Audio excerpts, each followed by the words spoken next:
a pure and holy temple overcoming impurity. Our text scripture is in 1 Corinthians 3:16. It says there, "Don't you know that you yourselves are God's temple and that God's Spirit dwells in your midst?" So I'm very, very grateful that we have an awesome God. My favorite scripture is 1 John 1:5. God is light and in Him is no darkness at all. God is so pure and there's nothing evil in Him. He's compassionate, slow to anger, abounding in love, but He is also just. The other thing that I'm really grateful is that God gave me a suitable helper. And I really feel God's love, especially in the area of forgiveness. Now, because I'm not really, when I was given this charge, I felt like, I'm not really the best person to speak about this.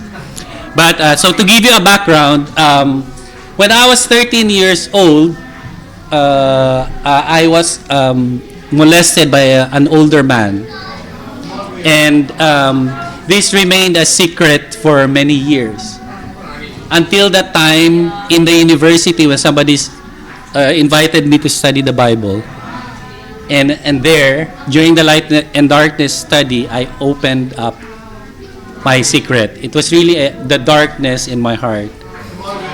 And because of the grace of God, the darkness, I was able to cross over to the light. And this area in my life, I've been very victorious for many, many years. So I'm now 33 years old as a disciple of Jesus Christ. But sadly, January of this year, I went into a massage parlor and my male therapist and we were sexually immoral. So if you remember the workshop, we were supposed to be speakers, but then it did not happen because for the first time in so many years, I've fallen into sexual immorality. It was not a very, I was not in a very good place. And the things that I have learned in the past, I forgot. And I just want to share to you all those things that, God is giving us so that we can overcome impurity. The very scripture that I've learned that is really very powerful is, this was during my quiet time when I was in the London church. I came from the Amsterdam church, moved to London church, and in one of my quiet times, in Psalm 114, verse 1 to 2, it says here, "When Israel came out of Egypt, Jacob from a people of foreign tongue, Judah became God's sanctuary, Israel is His dominion." Wow. So prior to this, my understanding is that we are God's temple. This actually made it even deeper. Mm-hmm. Because it says here that Judah became God's sanctuary. What is a sanctuary? It is a safe where you feel, it is a place where you feel safe. It is a place where you feel peace. It is a place where you're really relaxed and you enjoy. That's sanctuary. And can you imagine Judah as God's sanctuary? God's people as God's sanctuary. Us as God's sanctuary.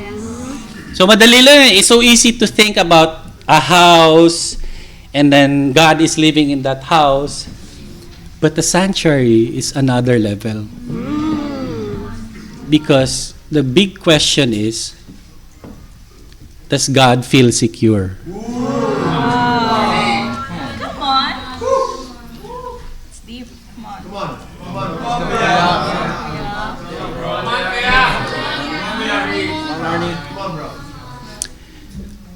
I'm very grateful to have God allowed me to have a relationship with Him.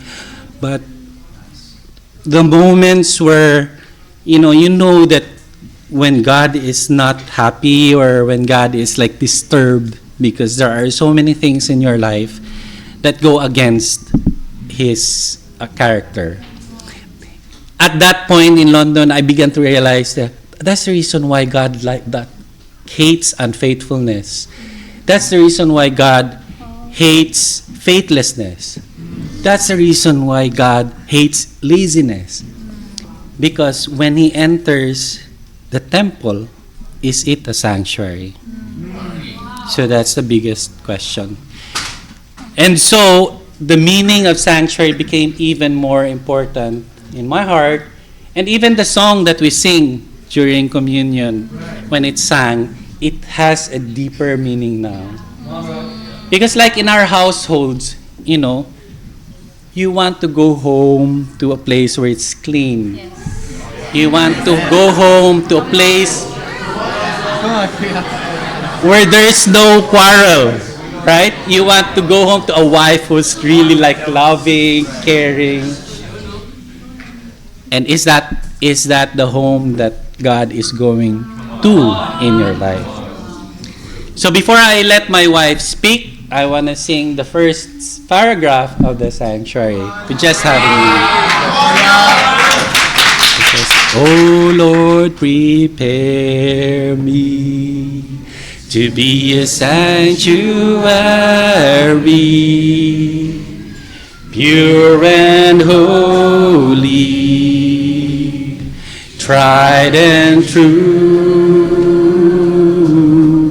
with thanksgiving, I'll be a living sanctuary for you. I want to let my wife speak.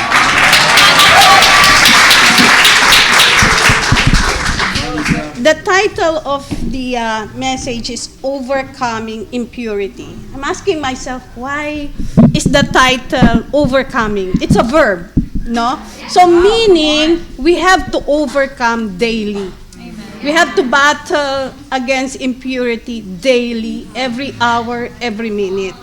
So for me, there are three areas where we have to battle impurity. That is first, the flesh. Second is the heart. And then the mind and word. Okay? So the reason why I am in this church, why I try to seek God for so long, way back elementary, high school, I have been seeking God, is because of my impurity of the flesh. And it's something that had enslaved me since I was a kid. And I'm so thankful that God had healed me with that impurity.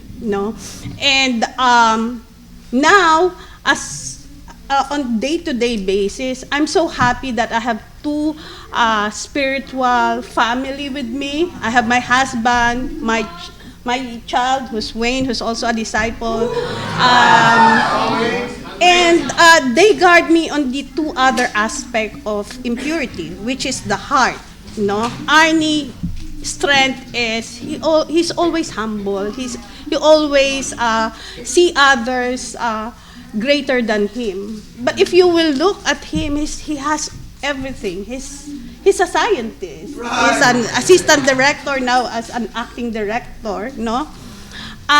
He has everything to be proud of.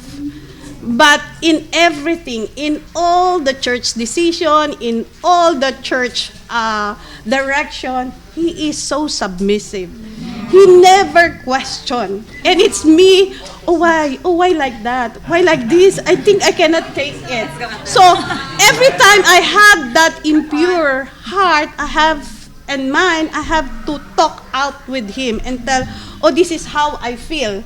So that's the good about it. And then for the word, I have Wayne to guard me. Wayne always calls me on small thing when I mention about, oh my God, in that small level, Wayne calls me to be pure. Wow. So in practicals, do we identify where our impurities are coming? Do we have someone in our group in our church that you can call, or I'm being impure. Sisters, I want to talk to you about impurity of the word, because that's our weakness. The chismis, the gossiping, that's our weakness. So, do we call one another when that thing that we talk about is becoming chismis? So, sisters, I just hope that we will continue to be pure in our words. A word of encouragement. When you are pure, you will see God, Matthew 5:8. The greatest revelation to me in my quiet times is when I am pure. God gives it. So, to God be the glory.